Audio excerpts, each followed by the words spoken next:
দেশের ইতিহাসে প্রথম 1.5 লাখ টাকা ছাড়ালো স্বর্ণের ভরি।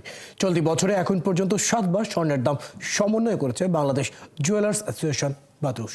7বারই বেড়েছে দাম, এতে মোট বাড়ানো হয়েছে 12,994 টাকা। তবে স্বর্ণের দাম বাড়লেও অপরিবর্তিত আছে রূপার দাম। তানহা জুলিয়ার প্রতিবেদন। সারা বিশ্বের সঙ্গে পাল্লা দিয়ে দেশের বাজারেও বাড়ছে স্বর্ণের দাম। সবশেষ সোমবার সন্ধ্যায় এক বিজ্ঞপ্তিতে স্বর্ণের দাম আরেক দফা বাড়িয়েছে বাংলাদেশ জুয়েলার্স অ্যাসোসিয়েশন বাজুস। এবার 22 ক্যারেটের এক ভরি স্বর্ণে 1470 টাকা বাড়িয়েছে সংগঠনটি। নতুন দাম আজ থেকেই কার্যকর হবে। আজ থেকে প্রতি ভরি 22 ক্যারেটের স্বর্ণ কিনতে হলে গ্রাহককে গুনতে হবে 1,51,282 টাকা, যা এখন পর্যন্ত দেশের ইতিহাসের সর্বোচ্চ।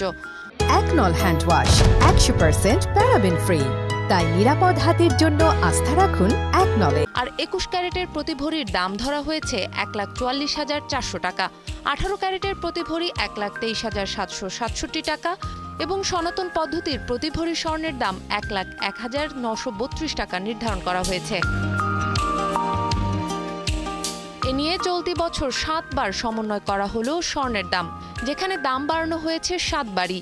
স্বর্ণের দাম বাড়ানো হলেও অপরিবর্তিত রয়েছে রূপার দাম। 22 ক্যারেটের এক ভরি রূপা বিক্রি হচ্ছে 2,578 টাকায়। গেল বছর দেশের বাজারে মোট 62 বার স্বর্ণের দাম সমন্বয় করা হয়, যেখানে 35 বার দাম বাড়ানো হয়েছিল আর কমানো হয়েছিল 27 বার। এদিকে আন্তর্জাতিক বাজারেও চাঙা আছে স্বর্ণ। মঙ্গলবার স্পট মার্কেটে আউন্স প্রতি স্বর্ণ বিক্রি হয় $2,890।